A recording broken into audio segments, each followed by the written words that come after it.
ইসলামের রীতিনীতি আইন কানুন সমাজে প্রতিষ্ঠা না হওয়ার কারণে দেশ স্বাধীন হওয়ার 54 বছর পরেও এই দেশে আজও নারীরা তাদের ন্যায্য অধিকার পান নাই। নারীরা তাদের অধিকার থেকে বঞ্চিত হয়েছেন।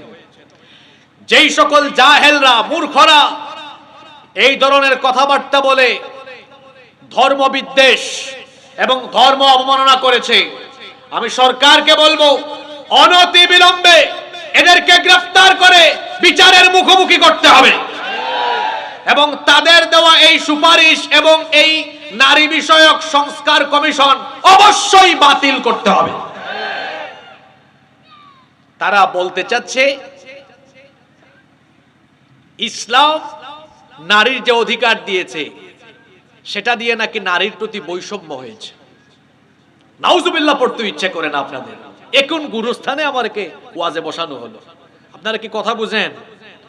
ইসলাম নারীকে যে অধিকার দিয়েছে এরা বলতেছে এটা নাকি নারীর প্রতি বৈষম্য, মানে নারীর প্রতি নাকি জুলুম করা হয়েছে। আপনারা বলেন তো, ইসলাম নারীকে যে সম্মান, মর্যাদা, অধিকার দিয়েছে এর মাধ্যমে কি ইসলাম নারীর প্রতি জুলুম করেছে না অধিকার প্রতিষ্ঠা করেছে? আজকে শুনুন আল্লাহর কোরআন থেকে ইসলাম কি করে নারীকে সম্মান আর মর্যাদার উচ্চ শিখরে প্রতিষ্ঠা করেছে। আমি আলোচনার প্রারম্ভেই বলতে চাই, যখন পৃথিবীতে নারীদেরকে রাস্তাঘাটে সবজি আর মাছের মতো কেনাবেচা করা হতো, বিবাহ শাদী ছাড়া নারীদেরকে ভোগ করা হতো, যখন কন্যা সন্তান জন্ম নিলেই জীবিত অবস্থায় কবর দিয়ে ফেলা হতো, সেই সমাজে নারীকে গর্ত থেকে উঠিয়ে একেবারে রানীর সিংহাসনে আল্লাহর দ্বীন ইসলাম বসিয়ে দিয়েছে। আল্লাহু আকবার। ইসলামে নারীর সম্মান কত বেশি দেখেন। আমার হাতে আল্লাহর কালাম, কোরআনে কারিমে 114টি সূরা আছে। আপনারা আমাকে বলেন তো, সূরাতুর রিজাল অর্থাৎ শুধুমাত্র পুরুষদের জন্য আলাদা কি কোন সূরা নাজিল হয়েছে? না। কিন্তু কোরআনে কারিমে শুধুমাত্র মহিলা বিষয়ক একটা সূরা আছে না নাই? সেই সূরার নাম কি? সূরাতুন নিসা। আলাদা আলাদা নারীদের নামে তো আছেই, যেমন সূরাতু মারিয়াম। আলাদা আলাদা পুরুষের নামেও আছে, নবী ছাড়াও আছে, নবী সহ। যেমন নবী ছাড়া লোকমান, নবীদের নামে তো সূরা আছে, সূরা ইউনুস, সূরা নূহ, সূরা ইব্রাহিম, সূরা মুহাম্মদ সাল্লাল্লাহু আলাইহি ওয়াসাল্লাম, এভাবে সূরা আছে। কিন্তু পুরুষের সমষ্টিবাচক কোনো সূরা নেই, সূরাতুর রিজাল নেই। কিন্তু নারীদের নামে আলাদাও যেমন সূরা আছে, তেমনি সমষ্টিগতভাবে সূরাতুন নিসা মহিলা বিষয়ক আলাদা একটা সূরাও আছে। সুবহানাল্লাহ। তাহলে নারীর সম্মান মর্যাদা ইসলামে কম না বেশি? পুরুষ মানুষের মতো জবাব দেন, কম না বেশি? কিভাবে ইসলাম নারীর অধিকার দিল ভালো করে শুনেন, মা বোনরা ভালো করে শুনবেন, যারা ইন্টারনেটের কল্যাণে পরবর্তীতে শুনবেন আপনারা শুনবেন, আর এই জাহেল মূর্খদেরকেও এই কথাগুলো শোনাবেন যে আল্লাহ কিভাবে নারীদেরকে এবং রসুল কিভাবে নারীদেরকে সম্মান মর্যাদার অধিকার দিয়েছেন। সুবহানাল্লাহ। একজন নারী যখন জন্ম নিলেন, মানুষ তো দুই শ্রেণীতে আছে, পুরুষ আর নারী। কেউ যখন নারী হয়ে জন্ম নেয়, নারী হয়ে যখন জন্ম নেয় কতটা সৌভাগ্য আর বরকত নিয়ে এসে আসে। কান খাড়া করে শোনেন। আমি সেই সময়ের কথা বলছি, আজ থেকে ১৫০০ বছর আগের কথা। কত বছর আগের কথা? আজ থেকে ১৫০০ বছর আগে পরিবেশটা এমন ছিল, কোনো বাড়িতে একটা মেয়ে জন্ম নিলেই ওই ঘরের বাপ তার মেয়েকে নিয়ে সরাসরি এরকম মাঠে এসে গর্ত খনন করে জীবিত কবর দিয়ে ওই কন্যা সন্তানকে মেরে ফেলত। নাউযুবিল্লাহি মিন যালিক। এইরকম পরিস্থিতি ১৫০০ বছর আগে চলমান। জাহেলি যুগের এই মূর্খ মানুষেরা যখন নারীদের প্রতি এমন বৈষম্যমূলক আচরণ করত, এই পৃথিবীতে একজন মহামানবকে আল্লাহ পাঠালেন, যিনি এসে অধিকার বঞ্চিত সেই নারীদের অধিকার প্রতিষ্ঠা করলেন। তিনি এসে বললেন, খবরদার, তোমাদের ঘরে কোনো কন্যা সন্তান জন্ম নিলে রাগ করে ক্ষোভে বা অভিমানে কিংবা অপমান বা লজ্জিত হয়ে সেই কন্যা সন্তানকে তোমরা জীবিত অবস্থায় পুঁতে ফেলো না, জীবিত অবস্থায় তাকে হত্যা করে ফেলো না। আল্লাহর নবী এসে নিষেধ দিলেন। আবার আল্লাহ তাআলা কোরআনে কারীমের সেই সকল অসভ্য বর্বর সমাজের মানুষদের খাসলত কোরআনে কারীমে তুলে দিলেন।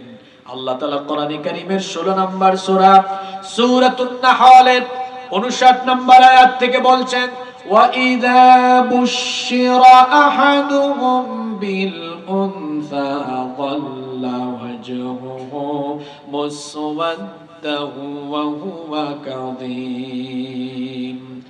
আর যখন তাদেরকে কন্যা সন্তান জন্মের সুসংবাদ দেওয়া হতো, কন্যা সন্তান জন্মের সুসংবাদ শুনলেই তাদের চেহারাটা মলিন হয়ে যেত, চেহারাটা কালো হয়ে যেত।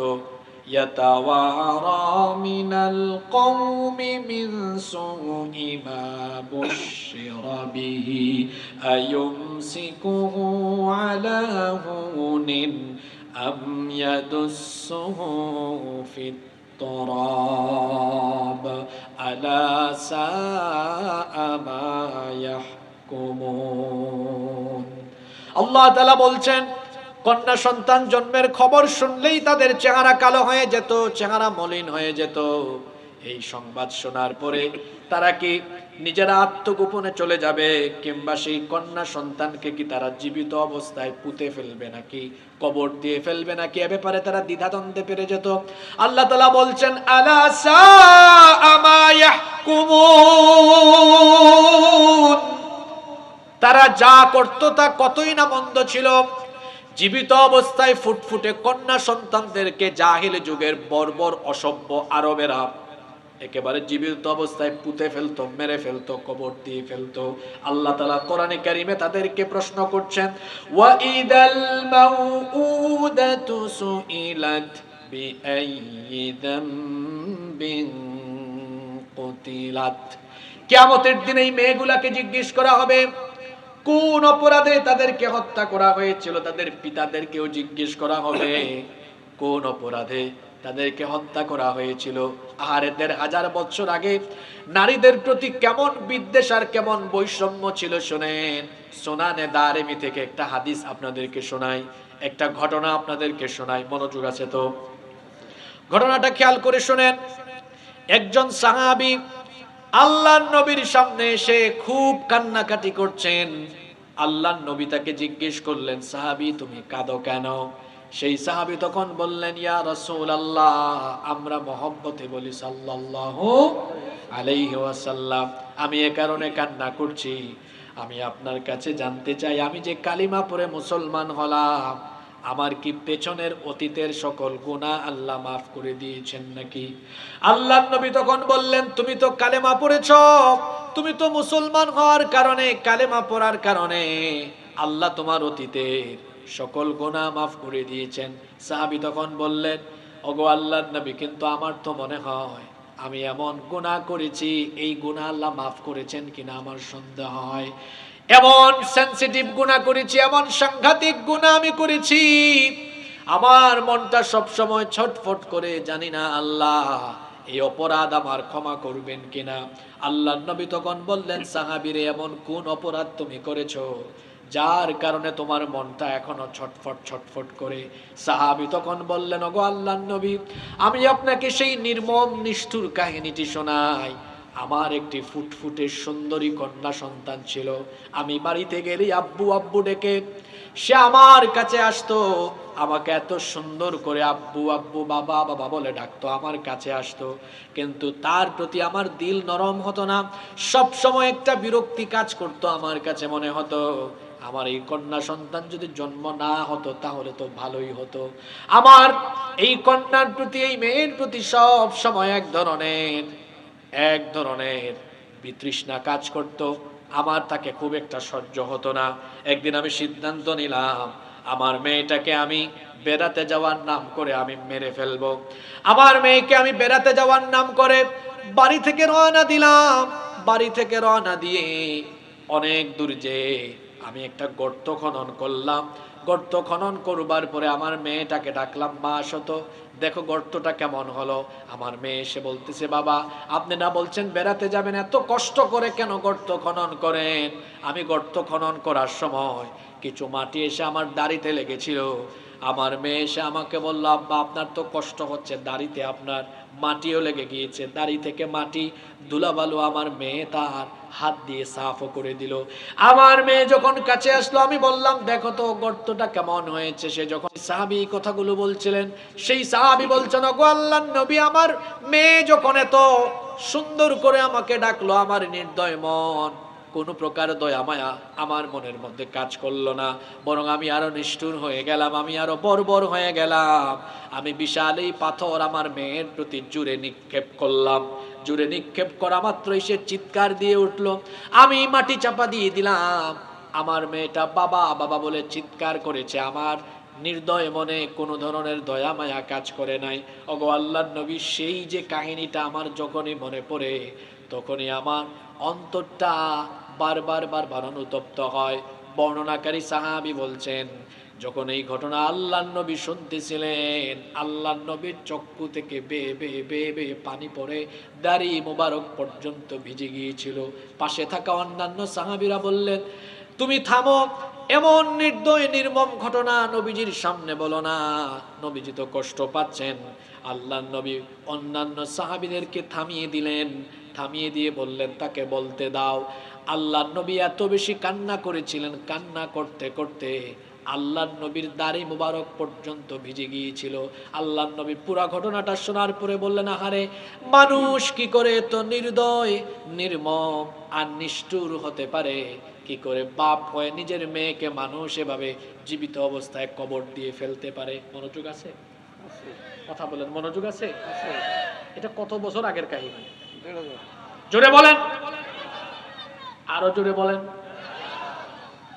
১৫০০ বছর আগে এইরকম করে বাড়িতে বাড়িতে, গ্রামে গ্রামে, এলাকায় এলাকায় মেয়ে সন্তান জন্ম নিলে এই কাফিরেরা, এই বেঈমানেরা এইভাবে করে কন্যা সন্তানকে তারা জীবিত অবস্থায় কবর দিয়ে ফেলতো।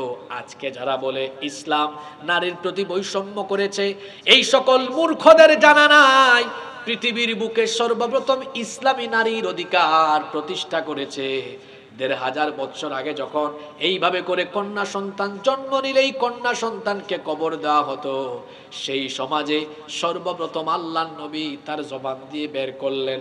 আল্লাহর নবী কাফের মুশরিকদেরকে বললেন, কন্যা সন্তান জন্ম নিলে তাকে তোমরা নিজেদের জন্য অপমানকর, লজ্জাকর মনে করো না, বরং কন্যা সন্তানকে নিজের জন্য বরকতময় মনে করো। আল্লাহর নবী তাদেরকে বললেন, ইদা বুলিদা লিররাজুলু ইবনাতান বাআসাল্লাহু আযজা ওয়া জাল্লা মালাইকা। আল্লাহর নবী বললেন, যখন কোনো ঘরে কন্যা সন্তানের জন্ম হয়, আল্লাহ তাআলা খুশি হয়ে সঙ্গে সঙ্গে ওই ঘরের মধ্যে রহমতের ফেরেশতা নাজিল করে দেন। সুবহানাল্লাহ। আরো আস্তে বলেন সুবহানাল্লাহ। রহমতের ফেরেশতা আগমন করে, ইয়াকুলুনা, এরপরে তারা বলতে থাকে, আসসালামু আলাইকুম আহলাল বাইত। রহমতের ফেরেশতারা এসে বলে, যেই ঘরে কন্যা সন্তানের জন্ম হলো এই ঘরের সবার উপরে সালাম। ইয়াকতানিফুনাহা বিআজনিহাতিহিম ওয়া ইয়ামসাহুনা বিআইদিহিম আলা রাসিহা। এরপরে রহমতের ফেরেশতারা ওই কন্যা সন্তানের মাথার মধ্যে হাত বুলিয়ে দেয়, হাত বুলিয়ে দিয়ে দিয়ে বলতে থাকে, ইয়াকুলুনা দাঈফাতান খারাজাত মিন দাঈফাত, দুর্বল সত্তা থেকে আরেকটি দুর্বল সত্তা জন্ম নিয়েছে। আল কাইয়িমু আলাইহা মুআনুন ইলা ইয়াউমিল কিয়ামাহ।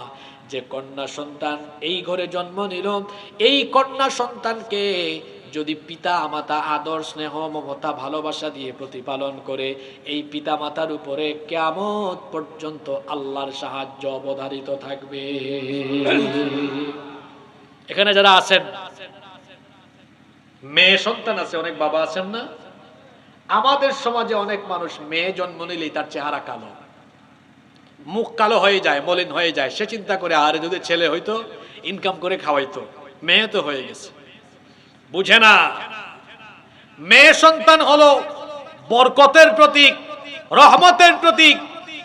এখানে আলেমরা বসে আছেন, জিজ্ঞেস করেন এরকম একটা হাদিস ছেলেদের ব্যাপারে আছে কিনা, যে ছেলেরা জন্ম নিলে এইভাবে রহমতের ফেরেশতারা এসে দোয়া করে, কিন্তু কন্যা সন্তানের ব্যাপারে হাদিস আছে, যেই ঘরে কন্যা সন্তান জন্ম নেয় সেই ঘরে রহমতের ফেরেশতারা এসে ওই ঘরের প্রতি সালাম দিয়ে মা বাবার জন্য দোয়া করে বলে যায়, যদি মা বাবা এই কন্যা সন্তানকে স্নেহ মমতা ভালোবাসা দিয়ে লালন পালন করে সৎ পাত্রস্থ করে, এই মা বাবাকে আল্লাহ তাআলা তার জান্নাত দিয়ে দিবেন। ইসলাম নারীর প্রতি জুলুম করলো, বৈষম্য করলো, না অধিকার দিল? জোরে বলেন, অধিকার। কন্যা সন্তান জন্ম নিলে আমাদের চেহারা অনেকের কালো হয়ে যায়।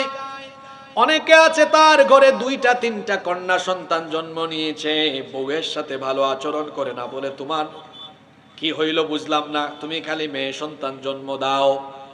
শোনেন, এজন্য আপনি কোনো নারীকে দোষারোপ করবেন না, কারণ সন্তানটা ছেলে হবে না মেয়ে হবে, এজন্য কন্ট্রিবিউশন পুরুষেরও আছে, অর্থাৎ স্বামী এবং স্ত্রী উভয়েরই আছে। আর সবচাইতে বড় কথা হলো, এটা ছেলে হবে না মেয়ে হবে এটা নির্ধারণ করেন কে? আস্তে বলবেন না, জোরে বলেন কে? কন্যা সন্তান জন্ম নিলে মন খারাপ কইরেন না। মাঝে মাঝে মনে হয় যে ছেলের চাইতে মেয়েরা আরো বেশি মা বাবার সাথে সুন্দর আচরণ করে, ছেলেদের চাইতে মেয়েরা অনেক সময় দেখবেন মা বাবার আরো বেশি কাজে লাগে, হয় কি হয় না? আর মেয়ে হইলে আপনি বেজার হয়ে যায়েন না। দেখেন তো আমার আপনার প্রিয় নবী মুহাম্মাদুর রাসূলুল্লাহ সাল্লাল্লাহু আলাইহি ওয়াসাল্লামের যতগুলো ছেলে আল্লাহ দিয়েছেন সবাইকে আল্লাহ উঠায় নিয়েছেন। আল্লাহর নবীর যারা বেঁচে ছিল তারা ছেলে না মেয়ে? জোরে বলেন, ছেলে না মেয়ে? অনেকে আছে মেয়েদের বাপকে মেয়ের মাকে গালি দেয় বলে এদের খালি মেয়ে হয়। খবরদার, মেয়েদের বাপ মাকে কখনো গালি দিয়েন না, কারণ যারা কন্যা সন্তানের পিতাকে কষ্ট দিল তারা যেন রসুলকেই কষ্ট দিল। কারণ আমার রসুলের তো সব মেয়ে সন্তান ছিল। মেয়ে সন্তান হলে মন খারাপ করবেন না, রাগ করবেন না, বেজার হবেন না, কারণ আল্লাহর নবী কত বড় সুসংবাদ দিয়েছেন। হাদিসটা খেয়াল করে শুনেন, সুনানে ইবনে মাজার মধ্যে হাদিস বর্ণিত হয়েছে। আল্লাহর নবী বলেছেন, মান কানা লাহু সালাতু বানাত فصبر عليهن وأطعمهن وسقاهن وكساهن من جدته كن له حجابا من النار يوم القيامة। আল্লাহর নবী বললেন, যার 3টা কন্যা সন্তান আছে, এই 3 কন্যার পিতামাতা যদি এই 3 কন্যাকে আদর স্নেহ মমতা ভালোবাসা দিয়ে লালন পালন প্রতিপালন করে, তাকে যদি ভরণ পোষণ লালন পালন করে উত্তম শিক্ষায় শিক্ষিত করে সৎ পাত্রস্থ করে, আল্লাহ তাআলা সেই পিতা মাতাকে কিয়ামতের দিন আল্লাহ তাআলা জাহান্নাম থেকে বাঁচায় দিবেন। সুবহানাল্লাহ পড়বেন না? আল্লাহর নবী একদিন সাহাবীদের সামনে বলছেন, শোনো সাহাবীরা, যার 2টা কন্যা সন্তান আছে, এই 2 কন্যা সন্তানকে যারা আদর স্নেহ মমতা ভালোবাসা দিয়ে লালন পালন করবে, আমার দিকে তাকান। আল্লাহর নবী 2টা আঙ্গুল ওয়াদাম্মাস সাব্বাবাতি ওয়াল ওয়াসতা, এই 2 আঙ্গুল সাহাবীদেরকে দেখায় বললেন, এই 2টা আঙ্গুল যেমন খুব কাছাকাছি, এই 2টা আঙ্গুলের মধ্যে যেমন কোনো ব্যবধান নাই, 2টা আঙ্গুল যেমন খুব কাছাকাছি, কিয়ামতের দিন 2 মেয়ের মা বাবা আর আমি এইভাবে এক জান্নাতে অবস্থান করব। এক সাহাবী দাঁড়িয়ে বললেন, ইয়া রাসূলুল্লাহ, আমরা বলি সাল্লাল্লাহু, আমার তো 2 মেয়ে না, আমার 3 মেয়ে, আমি কি আপনার সাথে জান্নাতে থাকবো না? রাসূল বললেন, তুমিও আমার সাথে জান্নাতে থাকবে। সুবহানাল্লাহ। সাতক্ষীরার বাবারা ভাইয়েরা, তাহলে বলেন তো দেখি, 1500 বছর আগে যখন কন্যা সন্তান জন্ম নিলে ওই ঘরের লোকেরা কন্যা সন্তানকে মেরে ফেলতো, কবর দিয়ে ফেলতো, সেই সমাজে ইসলাম নারীর প্রতি জুলুম বৈষম্য করলো না অধিকার দিল? জোরে বলেন, আরো জোরে, আরো জোরে। ইসলাম নারীর অধিকার প্রতিষ্ঠা করেছে, বরং যারা নারীবাদী হয়ে নারী আন্দোলন করে যুগ যুগ ধরে তারা নারীদের অধিকার প্রতিষ্ঠা করতে পারে নাই, বরং তারা নারীদেরকে রাস্তাঘাটে নামিয়ে তাদের ইজ্জত লুণ্ঠনের ব্যবস্থা করেছে। ইসলাম নারীর অধিকার কেমনে প্রতিষ্ঠা করলো? খুব খেয়াল করে শুনেন কিভাবে ইসলাম নারীর অধিকার দিল। একটা মেয়ে ঘরে জন্ম নিয়েছে, জন্ম নেওয়ার পরেই সুসংবাদ দেওয়া হয়েছে, এই পিতামাতার জন্য সুসংবাদ। এই পিতামাতা যদি মন খারাপ না করে মেয়েটাকে লালন পালন করে, এই পিতামাতা কার সঙ্গে জান্নাতে থাকবে? আরো আসতে বলেন। রসুলের সঙ্গে জান্নাতে থাকতে পেরে আপনারা মনে হয় খুশি না? আমি আমার নিজের কথা বলি, আমারও একটা মেয়ে আছে, আমি অনেক খুশি। কারণ মেয়ের ব্যাপারে তো, মেয়ের মা বাপের ব্যাপারে হাদিস আছে না? জোরে বলেন, হাদিস আছে না? তাহলে আপনারা এমন ভাবে উত্তর দিচ্ছেন, আপনারা কি খুশি না? তাইলে কন্যা সন্তানের পিতা মাতাকে আল্লাহ রসুল জান্নাতের সুসংবাদ দিয়েছেন, এবং সুসংবাদ দিতে গিয়ে বলেছেন এরা কার সাথে জান্নাতে থাকবে? জোরে বলেন, কার সাথে? রসুলের সাথে জান্নাতে থাকতে পেরে আমরা খুশি না বেজার? আল্লাহ যেন নসিব করে দেন, বলেন আমিন। খেয়াল করেন, এই মেয়েটা মাত্র জন্ম নিয়েছে। এবার এই মেয়েকে লালন পালন করতে গিয়ে যেন পিতা মাতা বৈষম্য না করে, যেন জুলুম না করে, আল্লাহর রসুল সতর্ক করে দিলেন। আমরা কিন্তু অনেক বৈষম্য করি, এই বৈষম্য ইসলাম করে নাই, এটা আপনারা করেছেন। কিভাবে? কারো ঘরে প্রথমে একটা মেয়ে জন্ম নিয়েছিল, এটাকে খুব আদর করছে বাপ মা দুজনেই। 2 বছর পরে যখন এবার তাদের ঘরে ছেলে আর একটা জন্ম নিয়েছে, এবার দেখা যায় মেয়ের প্রতি মহব্বত কমে গিয়েছে আর ছেলের প্রতি মহব্বত বেড়ে গিয়েছে। তখন ছেলেকে কুলে নেয়, কাঁধে নেয়, বাজারে গেলে কত কিছু কিনে দেয়, মেয়ের কোনো খোঁজখবরও নাই। দেখা যায় যখন মা বাবা ছেলেকে নিয়ে মেয়েকে নিয়ে খাবার খেতে বসে, মাছের মাথা, মুরগির রান এটা ছেলেকে দেয়, আর মেয়েকে মাছের লেজ, তারপরে মুরগির ওই যে ধরেন আপনার গিলা, কলিজা বা পাজরের অংশ, তুই খাইলে খা, না খাইলে নাই। এই বৈষম্য কি ইসলাম করেছে না আপনারা করেছেন? এই বৈষম্য ইসলাম করে নাই, এই বৈষম্য আমার সমাজের কিছু বর্বর মানুষ করেছে, এটা ইসলাম করে নাই। বরং আল্লাহর রাসূল কি বলেছেন শুনেন। আল্লাহর নবী বলেছেন, মান কানাত লাহু উনসা ফালাম ইউইদহা ওয়ালাম ইউহনিহা ওয়ালাম ইউআথির ওয়ালাদাহু আলাইহা আদখালাহুল্লাহুল জান্নাহ। আল্লাহর নবী বলেছেন, যার কন্যা সন্তান আছে, সেই কন্যা সন্তানকে যারা জন্মের পরে জীবিত অবস্থায় কবর দেয় না, সেই কন্যা সন্তানের প্রতি যারা বৈষম্য করে না, সেই কন্যা সন্তানকে লালন পালন করতে গিয়ে সেই কন্যা সন্তানের চাইতে যারা পুত্র সন্তানকে প্রায়োরিটি দেয় না, অর্থাৎ যারা ছেলে মেয়ে লালন পালনে ইনসাফ করে, জুলুম করে না, বৈষম্য করে না, ওই কন্যা সন্তান, ওই ছেলে মেয়ের পিতা মাতাকে আল্লাহ তাআলা কিয়ামতের দিন জান্নাত দান করে দিবেন। আর ছেলে মেয়ে লালন পালন করতে গিয়ে যারা ছেলে মেয়েদের প্রতি বেইনসাফ করে, অনেক পিতামাতা আছে এরকম, রাগ করবেন না, এই প্যান্ডেলের ভিতরে এরকম আছে। 3 ছেলে যেটা বেশি ইনকাম করে এটারে বেশি মহব্বত করে, 2টা ইনকাম কম করে দেখতে পারে না, আছে না নাই? যারা এইরকম করে স্নেহ মমতা ভালোবাসার বেলায় ছেলে মেয়েদের প্রতি বৈষম্য করে, বেইনসাফি করে, এই পিতামাতা কিয়ামতের দিন জালিম হয়ে আল্লাহর সামনে দাঁড়াবে। এরকম পিতামাতা সাতক্ষীরায় নাই, আছে মানে এগুলো সব জায়গায় আছে। দেখবেন এক বাপের 4 ছেলে, 2টা বেশি ইনকাম করে, যেটা বেশি ইনকাম করে মা বাপ তার পক্ষে বেশি কথা বলে, যেটা ইনকাম কম করে দেখা যায় তার দেখতেই পারে না, এরকম আছে না নাই? আবার অনেক মা বাবা এরকম আছে, মেয়েকে বিয়ে দিয়ে দিলে তারপরে মেয়ে যদি তার বাবার বাড়ি আসে, কয় তুই এত আসস কেন? তার ভাইরাও বলে, এই তুই এত আসস কেন? ভাইয়ের বউরা পর্যন্ত খোটা দেয়, এরকম আছে না নাই? শোনেন বাবারা, এখানে যারা আছেন, যখন সম্পদ ভাগ বাটুয়ারা করবেন, আজকে এমন ওয়াজ হবে যা সচরাচর সব জায়গায় আপনি শুনেন না, খেয়াল করে শুনবেন, বাস্তব কথা হবে। আপনাদের এলাকায় জমি জামার হিসাব আপনারা কেমনে করেন? বিঘা, কানি, হ্যাঁ বিঘা। এক বাপের 4 ছেলে 2 মেয়ে, সম্পদ আছে 20 বিঘা। এই জালেম ভাগ করতেছে এরকম 4 5 20, 2 মেয়েকে কিছুই দেয় নাই। বিয়ের সময় বলে, আম্মা অথবা মা, তোমাকে তো বাবা কিছুই দিতে পারিনি, বাবা তোমাকে দোয়া দিলাম। কি দিলাম? মহিলা প্যান্ডেলে আজকে যত বোনরা আছেন শুনতেছেন, আপনি মুখের উপর বলবেন, আব্বা আপনি দোয়া দেন ঠিক আছে, কিন্তু দোয়ার পাশাপাশি আমার জিনিসও দেওয়া লাগবে, এটা আপনার প্রাপ্য। আর যে বাবা সম্পত্তিতে মেয়েকে ঠকাবে, মেয়েকে বঞ্চিত করবে, সে যদি 5 ওয়াক্ত নামাজি, এমনকি হাজী সাহেব হয়, কিয়ামতের দিন সে জালেম হয়ে জাহান্নামে নিক্ষিপ্ত হবে। কথা বলে গেলাম, মেয়েকে ঠকাবেন, জালিম হয়ে জাহান্নামে যাওয়া লাগবে। আপনারা মেয়েদেরকে সম্পদে ভাগ দেন না বলে আপনারা মারা যাওয়ার পরে মা বাপ মারা যাবে, আর ওই ভাইরা আর ভাইয়ের বউরা খুঁটা দেয়। বোন বাড়িতে আসলে বলে, তোর তো এই বাড়িতে মা বাবার সম্পদে কোনো হক নাই, তুই আসছত কেন, যা বের হ। ভাইয়ের বউরাও খুঁটা দেয়, দেয় কি দেয় না? আপনাদের এলাকায় মনে দেয় না? দেয়। মানে ভাইয়ের বউরা বলে যে আপনি এত আসেন কেন, কম কম আসতে পারেন না, দেখতেই পারে না। এরকম আছে না নাই?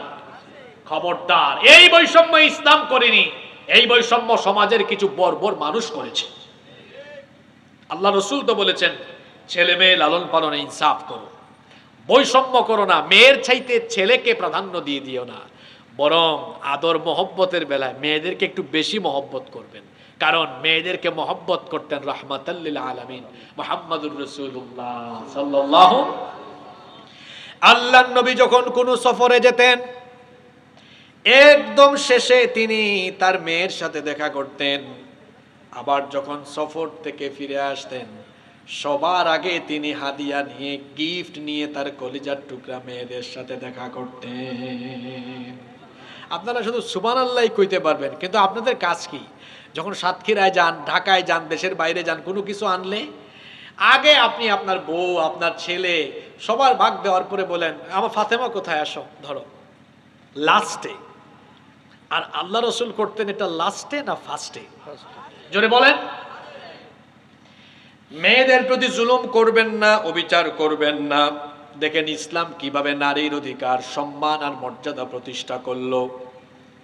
যেখানে নারীর কোনো ইজ্জত ছিল না, সম্মানই ছিল না, জন্ম নিলেই জীবিত অবস্থায় পুঁতে ফেলা হতো, সেই যুগে ইসলাম নারীর এমন ভাবে মর্যাদা দিল। আল্লাহর নবী বললেন, এই মেয়েদেরকে তোমরা হত্যা করো না, যেই মেয়েদেরকে তোমরা নিজেদের জন্য অপমানকর মনে করো, বরং এই মেয়েদেরকে লালন পালন করলে আল্লাহ তোমাদের উপরে রহমত আর বরকত বাড়িয়ে দিবে। ইসলাম বলল, কন্যা সন্তান নারী হলো রহমত আর বরকতের প্রতীক। সুবহানাল্লাহ বলবেন না?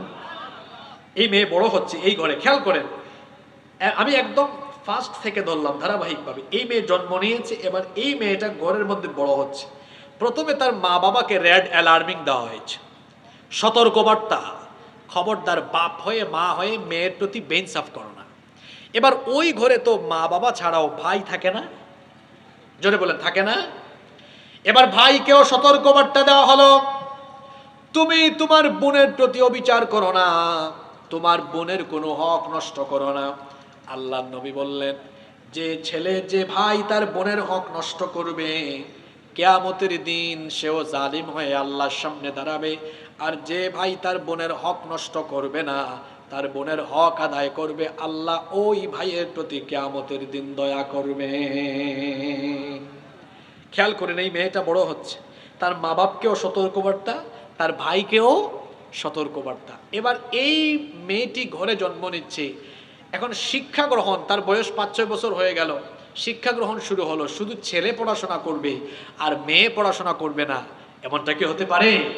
পৃথিবীর বুকে নারী শিক্ষার কথা সর্বপ্রথম বলেছেন রাহমাতাল লিল আলামিন মুহাম্মাদুর রাসূলুল্লাহ, আমরা বলি সাল্লাল্লাহু আলাইহি ওয়াসাল্লাম। আজকে আমার দেশে এমন কিছু বর্বর অসভ্য মানুষ বের হয়েছে, যারা বলে ইসলাম পর্দার নাম করে নারীদেরকে ঘরের ভিতরে আটকিয়ে রেখেছে, শিক্ষা দীক্ষার ক্ষেত্রে ইসলাম বাধা হয়ে দাঁড়িয়েছে।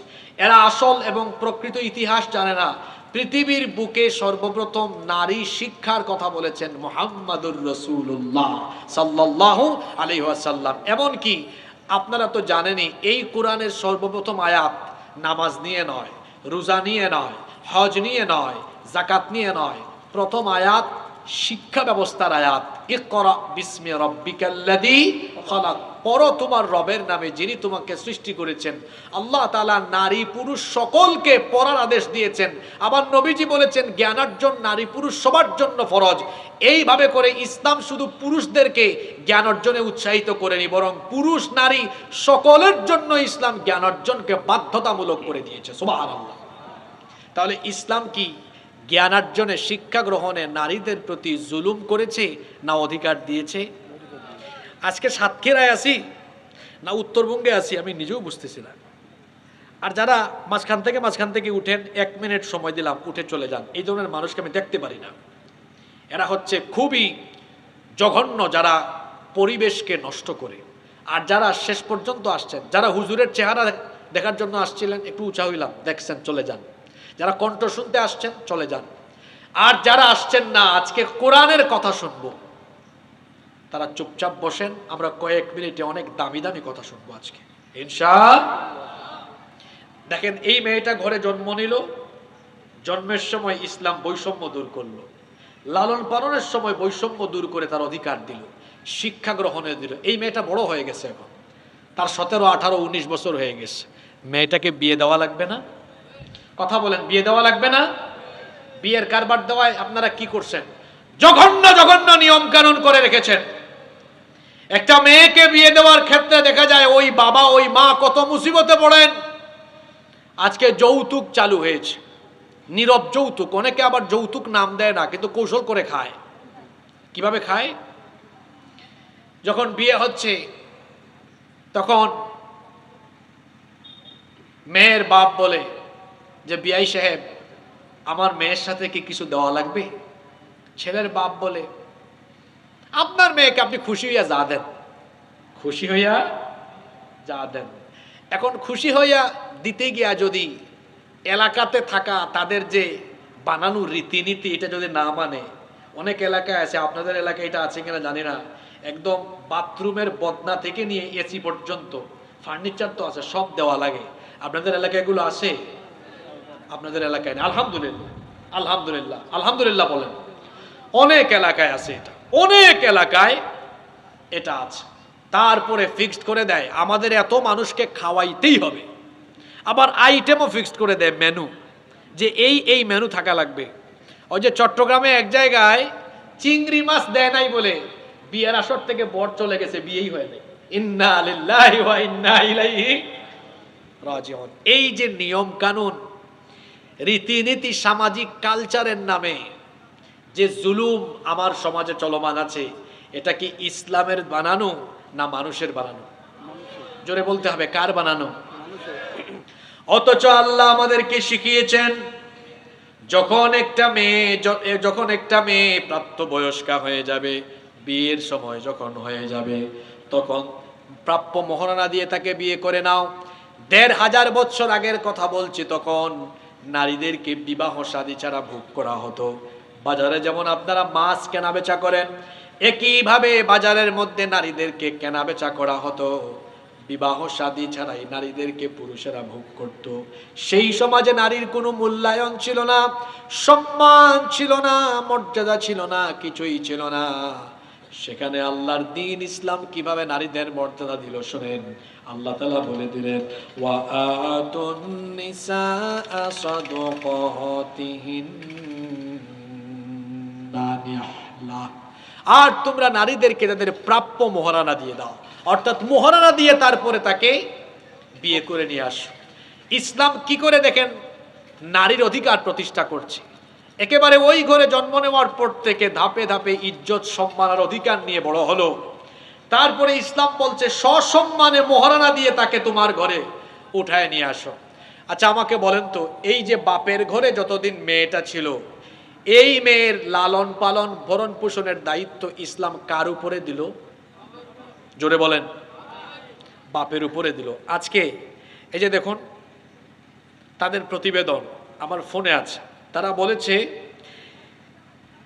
যে ভরণ পোষণের ক্ষেত্রে ধর্মীয় আইন অনুসরণের ফলে নাকি নারীরা বৈষম্যের শিকার হচ্ছেন। কথাটা কি সত্য না মিথ্যা?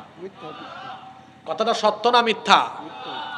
বরং পশ্চিমা দুনিয়ায় থাকা আপনারা তাকান, কিংবা পশ্চিমা দুনিয়ায় যাওয়া লাগবে না, আমাদের আশপাশে তাকান, যারা দিন মানে না, ছেলে মেয়েদের লালন পালন ভরণ পোষণের কোনো খবরও নাই, দেখবেন এদের ছেলে মেয়েরাই চরিত্রহীন হয়, সন্ত্রাসী হয়, গুন্ডা পান্ডা হয়। যারা তাদের ছেলে মেয়েদেরকে ছোটকাল থেকেই টেক কেয়ার করে, এদের ছেলে মেয়েগুলো আল্লাহওয়ালা হয়, দিনদার হয়, মুত্তাকি হয়, পরহেজগার হয়। এই মেয়েটা যতদিন পর্যন্ত তার বাপের ঘরে ছিল, ইসলাম ভরণ পোষণের দায়িত্ব কার উপরে দিল? এবার বিয়ে হয়ে গিয়েছে, বিয়ে হওয়ার পরে তার ভরণ পোষণ লালন পালনের দায়িত্ব কার উপর? জোরে বলেন কার উপর? আচ্ছা, এই মহিলা, এই নারী যদি মনে করেন কোথাও চাকরি করেন, তাহলে তার চাকরির উপার্জনের ভাগ তার স্বামী পাবে? জোরে বলেন পাবে? পাবে না। ইসলাম কত সম্মান দিয়েছে। এখানে আবার নারীবাদীর একটা প্রশ্ন তুলে, সেটা হলো ওই যে কোরআনের একটা আয়াত আছে সম্পদ বন্টন, লিযযাকারি মিসলু হাযযিল উনসাইন, লিযযাকারি মিসলু হাযযিল উনসাইন। প্রত্যেক পুরুষ পাবে কয়জন নারীর সমান? মানে একজন নারী পাবে দুইজন, মানে দুইজন পুরুষ যা পাবে একজন নারী তার কি পাবে? অর্ধেক পাবে। তো বলতেছে এখানে তো ইসলাম কি করলো? নারীর প্রতি বৈষম্য করলো। এখন সে এক জায়গাতে দেখেছে, বাকি জায়গাও তো দেখতে হবে। একজন পুরুষ সম্পদ পাইছে শুধু তার বাপ থেকে, কিন্তু একজন নারী বাবা থেকে পাচ্ছে, আবার স্বামী থেকে পায় না। যদি বলেন স্বামী থেকে পায় না, মাঝে মাঝে তার ভাইও দেয় খুশি হয়ে, মাঝে মাঝে তার ছেলেরাও খুশি হয়ে দেয়। তাইলে একজন পুরুষ তার পাওয়ার জায়গা কয়টা? আর একজন নারীর কি একটা? যদি বলেন একটা না একাধিক। তাহলে হিসাব করে দেখা যায় নারী বেশি পায় না পুরুষ বেশি পায়? জোরে বলেন কে বেশি পায়? তাহলে ইসলাম কি নারীর প্রতি জুলুম করলো না ইনসাফ করলো? তারা বলে যে না, ইসলাম তো নারী পুরুষকে সমান অধিকার দেয় নাই। শোনেন, এই কথাটা আপনারা বেশি বেশি ছড়িয়ে দিবেন। সমতাই ন্যায্যতা নয়। কথাটা কি বললাম?